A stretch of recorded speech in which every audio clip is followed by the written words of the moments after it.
오늘은 이제 실론 마지막 시간입니다. 그래서 오늘은 하나님께서 하신 일에 대해서 공부할 겁니다.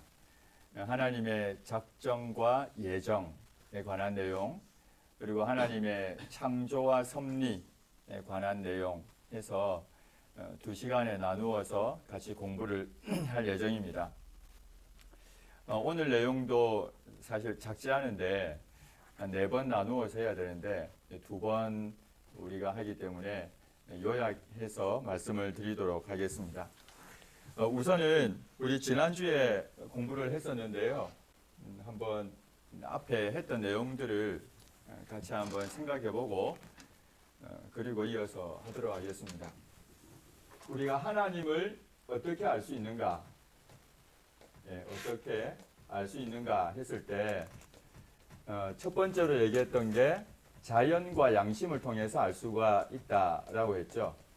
기억하시죠? 그래서 이제 로마서 1장 말씀을 가지고 얘기하면서 자연과 양심을 통해서 하나님을 알 수 있어서 사람들이 핑계할 수는 없다라고 했습니다. 핑계는 못하지만 이것 가지고 구원에 이르는 지식에는 도달하지 못한다라는 말씀을 드렸습니다. 그래서 특별계시로서 주어진 것 성경에 관한 이야기를 했습니다. 성경을 통해서 하나님을 알 수가 있다라는 말씀을 드렸습니다. 성경을 통해서 하나님을 알 수가 있는데 그러면 성경은 어떤 책이냐라고 했을 때 우리가 얘기했던 게 유기적이라는 단어를 썼고요. 또 하나는 완전 축자 영감이라는 단어를 썼습니다. 유기적이라는 말은 우리가 알고 있는 것처럼 하나님이 사람을 통해서 성경을 기록하게 하셨지만 사람의 죄성이나 아니면 오류를 하나님이 억제하셨다라는 거죠. 그래서 성령에 따라서 기록하게 하셨다라는 것이 유기적이라는 의미가 됩니다. 완전 축자 영감이라는 말은 성경의 66권 모든 성경이 영감되었다는 의미가 있고요. 또 하나는 모든 단어가 영감이 되었다는 의미가 있습니다. 범위에 있어서 모든 성경이며 동시에 모든 단어가 성령으로 영감이 되었다라는 의미로 완전 축자 영감이라는 말을 드렸습니다. 그렇게 해서 성경을 통해 우리가 하나님을 알 수 있고 결국 성경은 영생에 이르도록 하죠. 구원에 이르도록 하죠. 그러나 성경을 읽는다고 해서 모두가 다 예수님 믿는 것은 아니라고 했습니다. 이때 작용하는 것이 성령 하나님의 작용이 있어야 된다라는 말씀을 드렸습니다. 성령 하나님이 역사하셔야지 깨달을 수 있기 때문에 하나님을 안다는 것은 지식의 면이 아니라 믿음과 관련된 것이다 라는 말씀을 드렸습니다. 그러면서 이제 하나님을 어떻게 알 수 있는가라고 얘기 드리고 이제는 하나님은 누구신가를 공부했습니다. 누구신가? 하나님이 누구신가 우리 설명하면서 무슨 얘기를 했냐면 하나님의 이름에 관한 얘기를 했어요. 하나님은 이름이 있다. 그 이름은 사람이 지어놓은 이름이 아니고 성경이 계시해 준 이름이다 라는 말씀을 드렸죠. 하나님의 이름이라고 할 때 그 이름은 하나님에게만 써야 합니다. 성경에 계시해 주신 대로. 그래서 구약에서는 크게 하나님의 이름 중에 구약에서는 크게 이제 세 이름이 나옵니다. 하나는 엘로힘, 그죠? 또 하나는 여호와, 또 하나는 아도나이라는 세 개의 이름이 나옵니다. 물론 샤다이 공부도 했는데 아도나이하고 개념이 비슷하기 때문에 그래서 엘로힘이라는 말은 능력, 창조와 관련되어 있고요. 여호와라고 하는 이 이름은 하나님께서 하나님의 백성들과 언약을 맺으시고 이 언약을 끝까지 이루어 가신다는 의미로 여호와라는 이름이 등장합니다. 아도나이, 샤다이라고 하는 뜻은 주권자, 주인, 주제자 이런 의미가 있습니다. 하나님의 이름은 구약에는 이렇게 드러나고 신약에는 하나님, 또 아버지, 주님 이렇게 이제 신약에서는 이름이 나와요. 그래서 신약 성경에서 하나님을 아버지라 부르지만 하나님의 속성에는 부성에도 있고 사랑에는 모성에도 있다라고 말씀을 드렸죠. 그렇기 때문에 하나님 어머니라 부르면 안 되는가 질문을 했을 때 안 된다라고 했습니다. 왜요? 하나님이 성경을 통해 계시해 주신 하나님의 이름은 아버지니까. 그래서 우리가 하나님 아버지 이렇게 부르는 겁니다. 신약에서 이런 하나님의 이름들이 있고 이 이름은 하나님에게만 사용해야 되는 이름이라고 말씀을 드렸습니다. 또 하나 하나님을 알아갈 수 있는 것 중에 하나는 하나님의 속성이 있다고 했습니다. 하나님의 속성을 얘기할 때 주의해야 할 것이 있다고 했죠. 하나님의 속성에는 하나님만이 가지고 있고 사람은 가지고 있지 않은 속성, 비공유적인 속성이 있다고 했습니다. 예를 들면 하나님은 무한하시다. 사람은 유한하잖아요. 또 하나님은 스스로 계신다. 사람은 피조된 존재니까. 하나님은 모든 곳에 계신다. 모든 곳에 계실 수 있죠. 시간, 공간의 제약을 안 받으니까. 그러나 사람은 그렇지 않죠. 이러한 속성들은 비공유적인 속성입니다. 공유적인 속성도 있습니다. 사랑, 예를 들면 지혜. 근데 여기에서 공유적인 속성이라고 해서 하나님의 가지고 있는 지혜와 사람이 가지고 있는 지혜가 같을 수 없다고 했죠. 그죠? 하나님은 지혜다. 하나님은 사랑이다. 이런 것은 성립이 되지만 사람이 지혜다. 사람이 사랑이다. 이런 성립이 안 된다고 했잖아요. 사람은 지혜로울 때도 있고 지혜롭지 않을 때도 있기 때문에 그렇습니다. 그냥 하나님은 항상 지혜롭죠. 그래서 하나님은 지혜다. 이렇게 이제 이야기할 수가 있습니다. 하나님 속성에 대해서 우리가 공부를 했고요. 또 하나 공부한 것이 삼위일체에 관한 공부를 했습니다.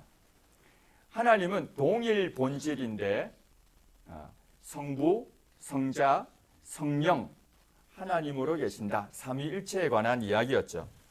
이 삼위일체에 대한 이야기가 지난주에 우리가 이야기할 때 제가 설명드린 게 있는데요. 지우개 잘 안 지어지네요. 성부 하나님이 있고 성자 하나님이 있고 이게 성령 하나님이 있으면 성부 하나님과 성자 하나님은 같습니까? 다릅니까? 다르죠. 성부 하나님과 성령 하나님은요? 다르고 성자 하나님과 성령 하나님은 다릅니다. 그러나 성부 하나님은 하나님이시죠. 성자 하나님도 하나님이시고 성령 하나님도 하나님이세요. 그죠? 그런데 성부 하나님은 성자 하나님을 낳으셨다 했죠. 낳다. 그리고 성부 하나님은 성령 하나님을 보내셨다. 보내다. 또 성자 하나님은 성부 하나님에게서 받아서 성령 하나님을 보내죠. 보내다. 그래서 이 나타는 것으로 이제 구분이 되는데 언제 나왔다는 말입니까? 시간 안에서요? 아니죠. 시간 밖의 일이잖아요. 그래서 우리가 영원 출생이라고 했습니다. 영원 출생. 시간 밖에서 일어난 일입니다. 그래서 사람이 사람을 낳는 것하고는 전혀 개념이 다르다고 했습니다. 시간 밖의 일이기 때문에. 그러면 이 내용이 뭐냐는 성경이 알려주지 않는다고 했습니다. 그죠? 여기까지. 보내는 것도 마찬가지입니다. 시간 밖에서 일어난 일이기 때문에 이것을 영원 발출이라고 했습니다. 여기 보면 성자 하나님께서 아버지에게서 받아서 성령님을 우리 예수님 믿는 사람들한테 보내주잖아요. 이것을 예수님의 천상활동이라고 설명을 하기도 해요. 예수님은 지상활동이 있고 천상활동이 있죠. 그죠? 지상활동의 핵심은 뭐겠습니까? 십자가와 부활이죠. 그리고 승천하신 이후에 천상활동은요? 네, 중보자, 로마서 8장에 나오는 중보자의 개념이 있고요. 예수님의 지상활동이 있고 천상활동이 있습니다. 그죠? 천상활동에서의 핵심은 중보자로서 우리를 위해 기도하는 역할을 하십니다. 그리고 또 하나는 성령을 보내어 주시는 거죠. 성령을. 그죠? 사도행전 2장에 보면 그 1절부터 4절에 보면 오순절 성령 강림 사건이 있잖아요. 근데 이 오순절 성령 강림 사건이 있기 전에 1장 5절에 보면 성령으로 세례를 준다는 단어가 나와요. 그 말이 나옵니다. 근데 이 성령으로 세례를 준다라고 할 때 아버지께서 약속하신 것이다 라고 했거든요. 예수님이 하신 말씀입니다. 승천하시기 직전에 제자들에게. 그래서 결국은 예수님이 승천하시게 되면 승천한 뒤에 성령을 보내어 주겠다. 아버지의 약속하신 성령을 보내어 주겠다. 그 의미거든요. 그리고 오순절 사건이 일어나게 됩니다.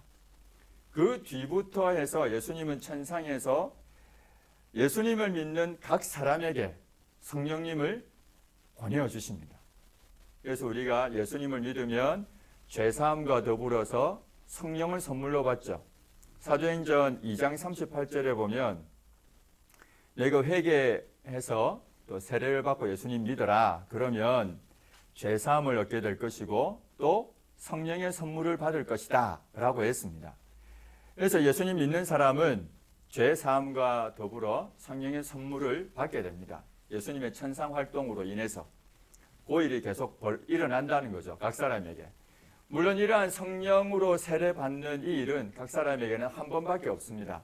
성령의 충만은 지속적으로 이루어지지만 예수님 믿은 뒤에 성령으로 세례받는 일은 각 사람에게는 한 번밖에 없다라는 겁니다. 이것이 지난주까지 해서 우리가 공부했던 내용을 간략하게 요약을 했습니다. 성경관에 대한 내용, 또 신론에 관한 내용을 말씀을 드렸습니다. 오늘은 이제 하나님이 누구신가가 아니라 하나님이 무엇을 하셨는가 그 얘기를 할 겁니다. 이것을 하나님의 작정과 또 하나님의 창조와 섭리를 통해서 같이 이야기를 하려고 합니다. 먼저 오늘 그 강의안 보시면서 같이 좀 진행을 하도록 하겠습니다.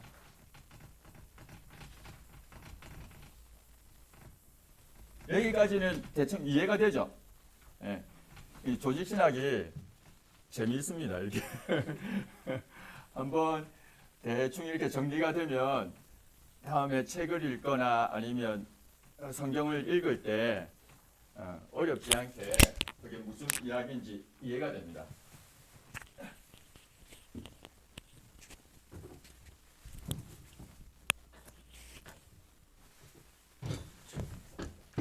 네, 교재를 보면서 같이 하겠습니다.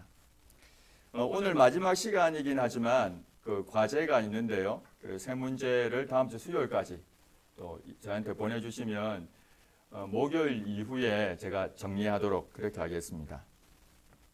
참고도서 2권을 소개해드렸는데 하나는 예수와 함께한 저녁 식사라는 책입니다. 데이비드 그레고리가 지은 책인데 이 책은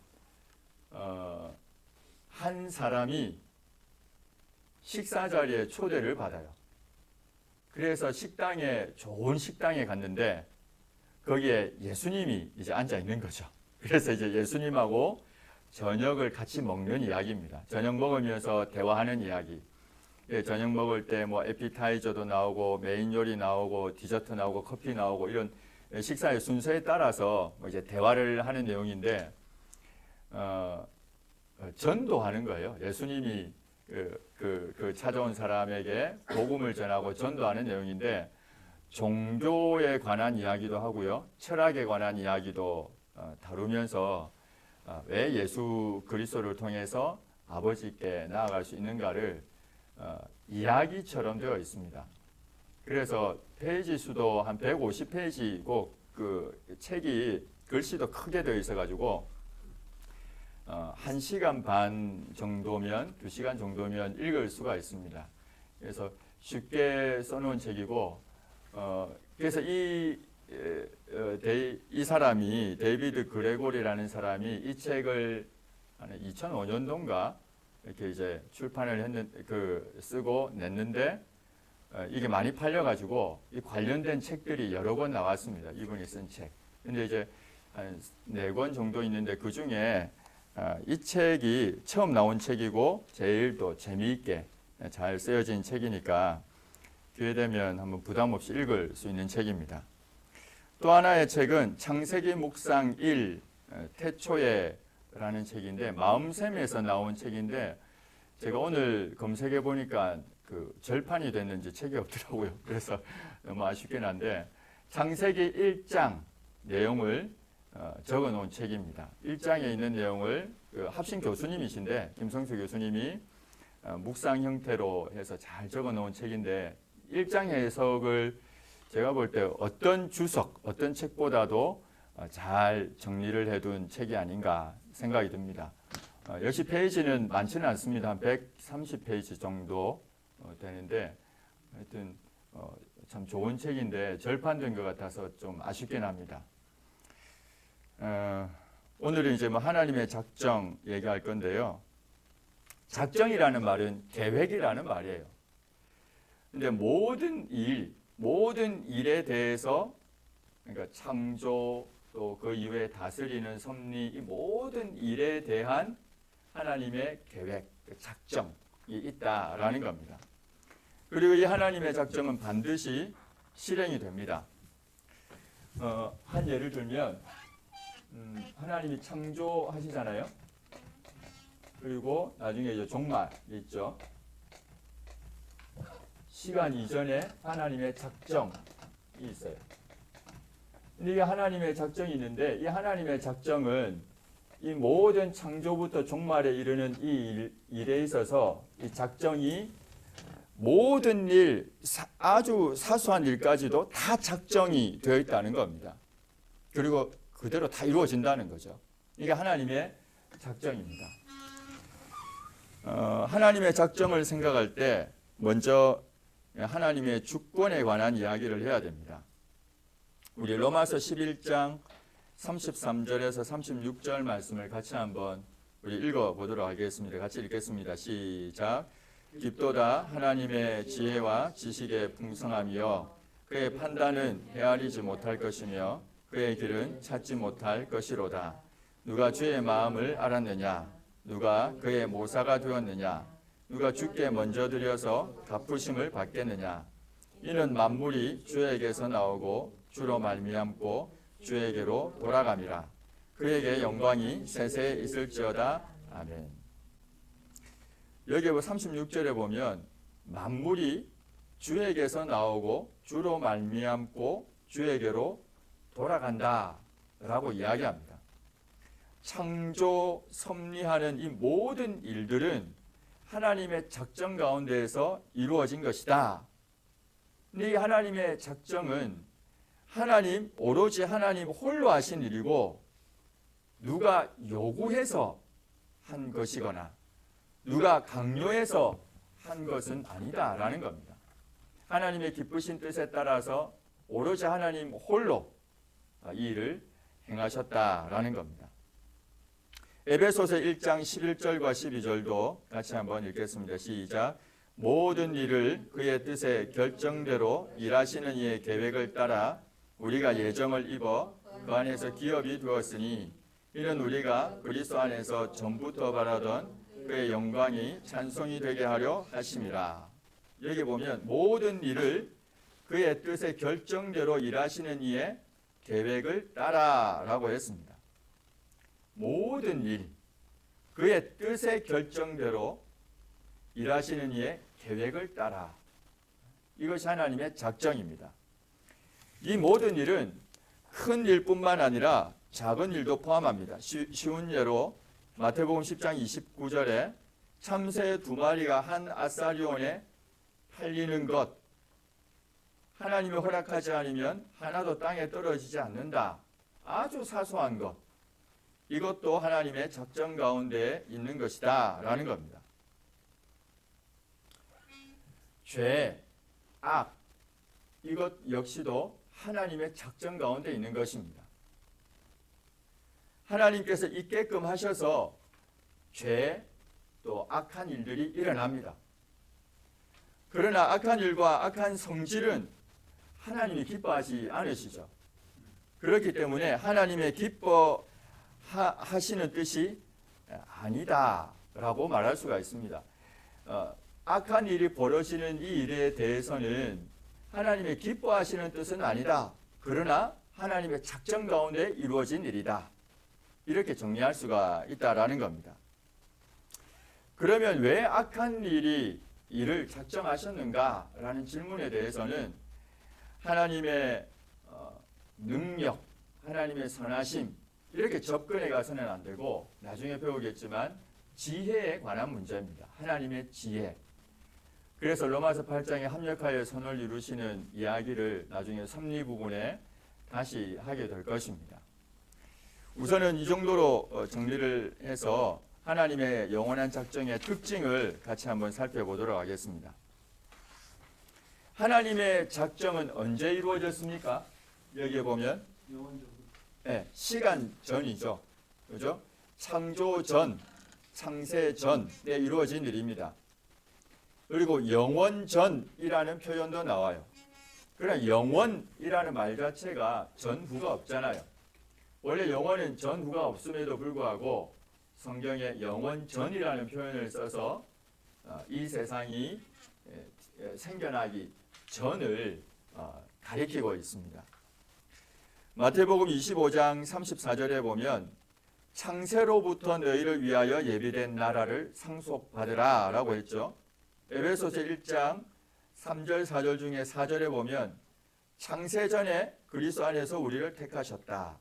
디모데후서 1장 9절에는 중간에 보시면 중간줄에 영원 전부터 라고 했고요.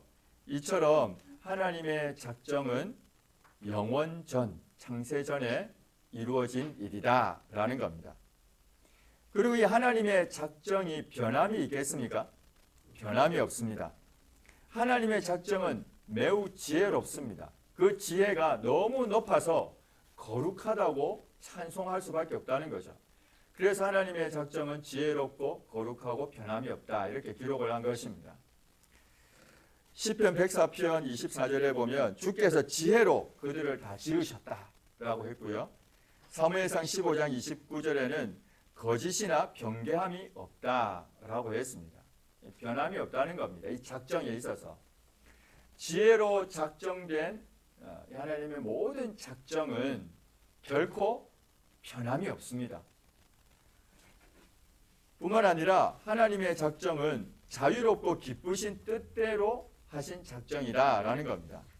빌립보서 2장 13절 말씀을 같이 한번 읽겠습니다. 시작. 너희 안에서 행하시는 이는 하나님이시니 자기의 기쁘신 뜻을 위하여 너희에게 소원을 두고 행하게 하시나니. 하나님의 기쁘신 뜻, 그 뜻대로 작정하셨다라는 겁니다. 그리고 그대로 다 이루시죠. 죄의 문제, 또 제2 원인 말씀을 드렸는데 우선 여기에서는 하나만 좀 이해하고 가면 좋을 것 같습니다. 뭐냐면 제1 원인이 무엇이고 제2 원인이 무엇인가라는 겁니다.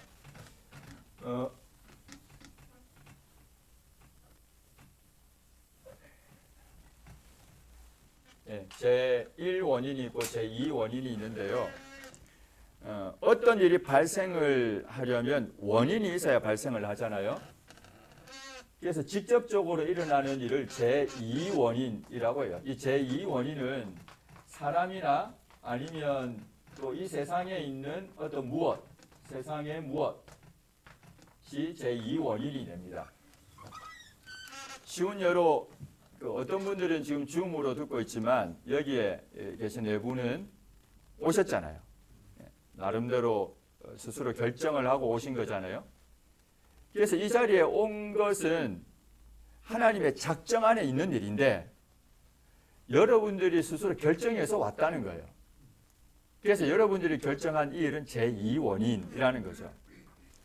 그러나 여러분들이 제2 원인으로서 스스로 결정해서 왔지만 하나님의 작정 안에 있다는 겁니다. 머리털까지도 다 작정 안에 있기 때문에. 제1 원인은 이 밖에 있는 거예요. 제1 원인. 이게 하나님에게 있다라는 겁니다. 하나님의 작정은 이 세상에 일어나는 모든 일들은 하나님의 작정 안에 있어요. 그러나 제2원인으로 볼 때 여기 안에서 일어나는 수많은 일들은 나의 자유의지에 따라서 이루어진 일이죠. 그래서 때로는 내가 책임져야 할 일도 있습니다. 그러나 이 모든 일들에 대해서는 하나님의 작정 안에서 이루어졌다. 제1원인이 있다라는 것이 1원인, 2원인 이렇게 이제 설명하는 겁니다. 하나님의 작정을 설명하기 위해서 1원인, 2원인 이렇게 말씀을 드렸습니다. 이것은 죄의 문제와 관련된 일입니다. 죄를 짓는 일은 하나님의 작정 안에 있습니까? 없습니까? 작정 안에 있죠.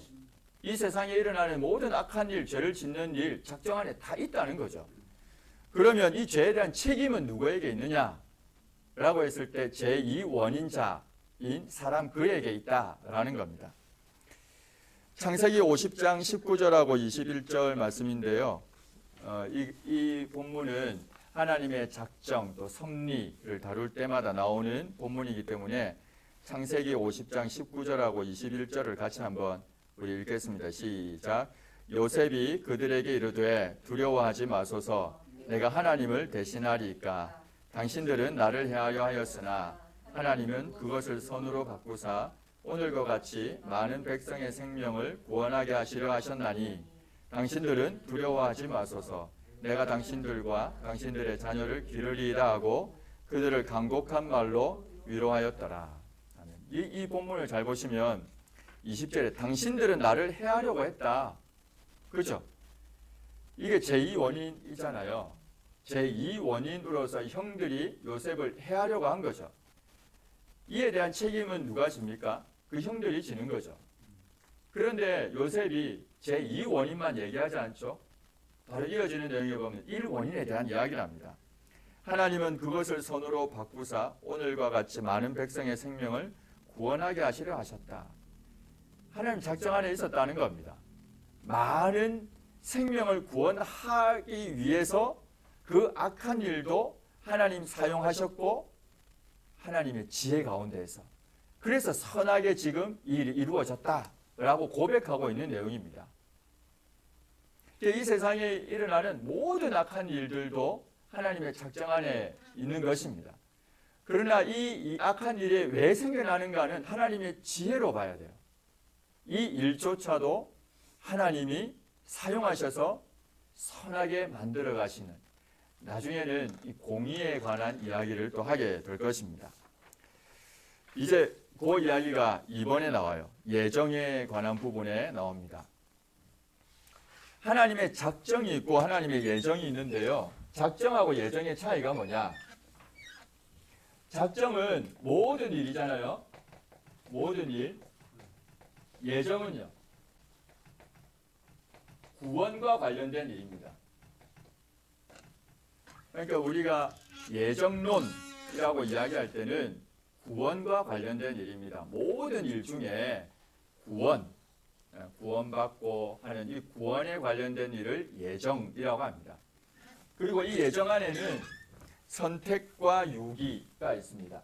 예정에는 선택과 유기가 있습니다. 그래서 선택을 하는 것도 예정이고 유기하는 것도 예정이다라는 겁니다. 유기는 무엇인가 하면 선택하지 않는다라는 말입니다. 그래서 선택도 예정이고 유기도 예정이다. 이렇게 생각을 하시고 우리 다시 강의안을 보도록 하겠습니다. 예정에 관한 중요한 본문이 에베소서 1장 1절에서 6절 말씀인데요. 이 본문을 우리가 같이 한번 읽어보도록 하겠습니다. 1절, 2절은 우선 두고 3절부터 한번 읽겠습니다. 에베소서 1장 3절부터 6절 같이 한번 읽겠습니다. 시작. 찬송하리로다 하나님 곧 우리 주 예수 그리스도의 아버지께서 그리스도 안에서 하늘에 속한 모든 신령한 복을 우리에게 주시되 곧 창세전에 그리스도 안에서 우리를 택하사 우리로 사랑 안에서 그 앞에 거룩하고 흠이 없게 하시려고 그 기쁘신 뜻대로 우리를 예정하사 예수 그리스도로 말미암아 자기의 아들들이 되게 하셨으니 이는 그가 사랑하시는 자 안에서 우리에게 거저 주시는 바 그의 은혜의 영광을 찬송하게 하려는 것이라.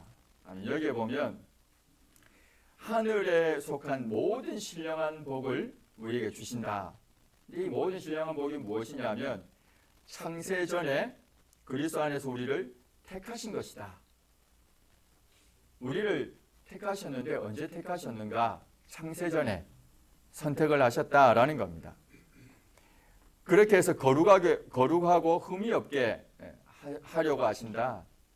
그런데 이 택하심은 하나님의 기쁘신 뜻대로 하신 것이다.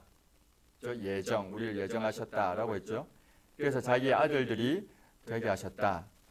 그래서 결론적으로 그의 은혜의 영광을 찬송하게 하려는 것이라 라고 이야기합니다. 하나님의 예정, 하나님의 선택에 관해서 이야기합니다. 이러한 하나님의 예정, 선택에 관한 본문들은 제가 밑에 이렇게 쭉 나열해 두었는데요. 나열한 이유는 그만큼 많다는 겁니다. 하나님의 선택, 하나님의 예정은 성경에서 수도 없이 이야기하고 있다. 그래서 제가 쭉 나열해 둔 것입니다. 하나님의 선택에 관한 이야기부터 하도록 하겠습니다. 하나님의 선택은 주권적으로 하시는 일이다 라는 것이 가장 중요합니다. 로마서 9장 19절부터 21절에 있는 내용을 보면 제가 한번 읽어드리겠습니다. 혹 네가 내게 말하기를 그러면 하나님이 어찌하여 허물하시느냐 누가 그 뜻을 대적하느냐 하리니 이 사람아 네가 누구이기에 감히 하나님께 반문하느냐. 그러면서 하는 이야기입니다. 지음을 받은 물건이 지은 자에게 어찌 나를 이같이 만들었느냐 말하겠느냐. 하나님의 주권이라는 거죠. 토기장이가 진흙 덩이로 하나는 귀 있을 그릇을 하나는 천 있을 그릇을 만들 고난이 없느냐. 하나님의 주권으로 누구는 택하고 누구는 유기했다라는 겁니다. 거기에 대해서 우리가 하나님에 관해서 우리 인간이 판단해 가지고 하나님은 선하다, 악하다 이런 말을 하실 수가 없다라는 이야기를 여기에서 하고 있습니다. 하나님께서 창조하셨잖아요. 하나님이 이 세상을 창조하셨습니다. 하나님의 창조가 있죠. 하나님의 창조. 인간을 만드셨는데 인간이 타락했죠. 그죠? 인간의 타락. 이 타락한 죄값이 무엇입니까? 사망, 멸망이죠. 멸망입니다. 타락한 죄값이 멸망이거든요. 그런데 이 멸망당해야 될 인간은 모든 인간입니다. 그렇죠? 모든 인간이죠. 그 중에서 하나님께서 선택을 하셨습니다. 선택. 이 선택은 언제 이루어진 것이라 했습니까? 에베소서 1장 4절에 보니까 창세전에, 창세전이라는 말은 시간이 생겨나기 전이죠. 그죠? 시간이 생겨나기도 전에 선택을 하셨죠. 구속 언약이라고도 이야기합니다. 선택을 하셨어요. 창세전에. 창세전. 네, 선택을 하셨습니다. 그래서 선택을 받은 사람은 하나님에 대해서 뭐라고 말해야 합니까? 하나님은 선하시다. 이렇게 고백할 수밖에 없다는 거죠. 선택을 받은 사람은 하나님은 선하시다. 이렇게 고백을 할 수밖에 없어요. 그런데 유기당한 사람들이 이렇게 질문합니다.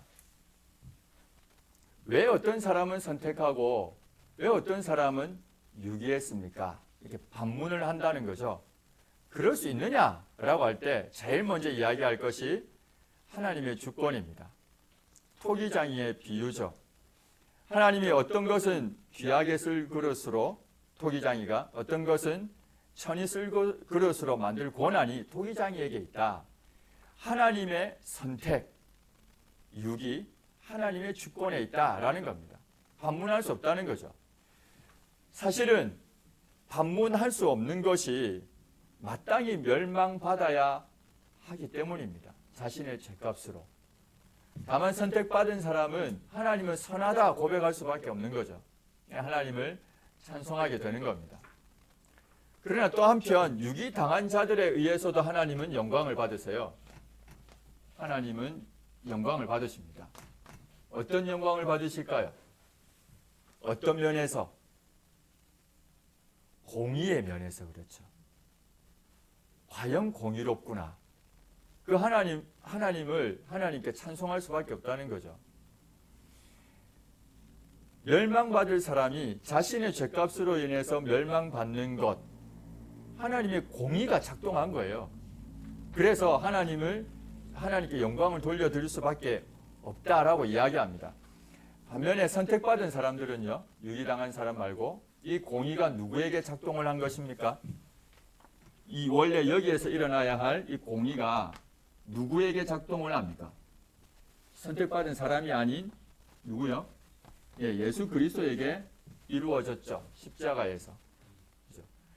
그래서 선택과 유기를 이야기할 때 제일 먼저 생각해야 될 것이 하나님의 주권입니다. 창조주와 피조물. 하나님이 어떤 것은 귀하게 쓰고 또 어떤 것은 천이 쓸 그릇을 토기장이가 만드는 것처럼 선택과 유기에 있어서 하나님의 주권에 달려있다라는 것이고, 선택받은 사람은 하나님은 선하시다 고백할 수밖에 없고, 그래서 하나님께 영광을 돌리는 것이고, 유기받은 사람들은 공의로운 하나님을 발견하기에 하나님께 또 영광을 돌릴 수밖에 없다라는 겁니다. 그 이야기를 선택과 유기에서 하고 있습니다. 마태복음 20장에 보면 포도원 품꾼 비유가 나옵니다. 이 포도원 품꾼 비유에 가면 아침 일찍 나갔는데 사람이 있어서 우리 포도밭에 와서 일하라 하잖아요. 일하라 할 때 1데나리온 주기로 약속을 하고 데려왔거든요. 그리고 오전 9시에 나가서 또 만나고 12시에, 3시에도 만났는데 심지어는 5시에 나갔는데도 만났습니다. 근데 불러왔어요. 일하라고. 6시가 되면 일이 끝나거든요. 맨 뒤에 온 사람 1시간 일했습니다. 근데 이제 주인이 돈을 나눠줘요. 맨 마지막에 왔던 그 사람에게 그 사람을 불러서 1데나리온을 줍니다. 그랬더니 앞에 왔던 사람은 이야, 나에겐 더 많이 주겠구나 이런 생각을 했던 거죠. 그런데 1데나리온 밖에 안 줘요. 그러니까 불만을 토로합니다. 왜 나에게 1데나리온 밖에 안 주냐 이렇게 이제 이야기했던 거죠. 뭐라고 했는가 하면 내가 너하고 약속한 것이 1데나리온이지 않느냐라는 이야기와 더불어 저 사람에게 내가 1데나리온 주는 것이 내 뜻에 따라 하는 일인데 네가 왜 불만을 토로하느냐라는 이야기를 합니다. 포도원 주인의 뜻에 따라서 이루어진 일이다라는 이야기를 하는 거죠. 선택과 유기에서도 같이 적용해 볼 수가 있을 것입니다. 오직 로마서 9장 10절하고 11절 마지막에 보면 부르시는 이로 말미암아 다 이루어진다라는 것입니다. 그 다음 페이지 4페이지에 넘기면요. 여기 웨스트민스터 신앙고백서 3장 7항이 있는데 그 부분을 같이 한번 읽도록 하겠습니다. 3장 7항 같이 읽겠습니다. 시작. 택함 받지 못한 나머지 사람들에 대하여는 하나님께서 그들을 내버려 두어 그들의 죄 때문에 지옥의 형벌과 하나님의 진노를 당하도록 작정하셨다. 그 결과는 그의 영광스러운 공의에 대한 칭송이다. 유기에 대한 이야기를 하면서 영광스러운 공의에 대한 칭송을 이야기하고 있죠. 제가 설명해 드렸던 바로 그 내용입니다. 죄에 대한 책임은 죄 지은 사람, 제2원인 자에게 있다고 했습니다. 그죠? 그리고 그 사람이 심판을 받는다. 자신의 죄값으로 심판을 받는다라는 말씀을 드렸습니다. 이것이 하나님의 작정과 예정에 관한 부분입니다. 하나님의 작정과 예정을 말하면 예정론 하면 대체로 어려워하잖아요. 예정론 이 자체가 많이 어려워하잖아요. 그래서 질문도 많이 생기기도 합니다. 오늘 간략하게 말씀을 드렸던 이 예정에 관한 내용을 생각을 하면 성경을 읽을 때 큰 어려움 없이 읽을 수 있을 것이라 생각합니다. 예정에서 제일 중요한 것이 뭐라고 했습니까? 하나님의 주권. 그것이 제일 중요합니다. 그리고 선택받은 사람은 하나님의 선하심을 칭송하고 유리받은 자들은 하나님의 공의를 칭송할 수밖에 없다라는 겁니다. 그리고 죄에 대한 책임은 제2원인자인 죄를 지은 본인이 져야 할 것이고 그에 따른 심판을 받게 된다라는 것이 예정에 관한 내용입니다. 하나님의 작정을 이야기하면서 누구는 이렇게 이야기합니다. 제가 첫 시간에 아마 말씀드린 것 같은데요. 저희 이제 큰아이가 대학교 가서 이제 친구들하고 얘기했던 이제 첫 시간에 제가 그 말씀을 드렸는데 하나님이 모든 일들을 다 계획을 다 해놓으셨다면 내가 여기에서 이렇게 하는 일도 하나님이 다 계획한 것이라면 작정대로 다 이루어진 일이라면 참 무의미하지 않느냐라는 이야기를 합니다. 이 부분은 섭리에서 배우게 될 겁니다. 우리가 어떻게 반응해야 할 것인가. 이런 하나님의 작정을 알고 있는 우리가 어떻게 반응할 것인가.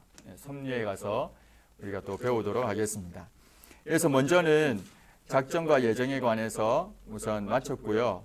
5분 쉬었다가 창조와 섭리에 관해서 같이 또 말씀을 드리도록 하겠습니다. 창조와 섭리에 관한 내용이 분량이 조금 많아서 5분 정도 쉬었다가 바로 이어서 진행하도록 하겠습니다. 잠시 쉬겠습니다.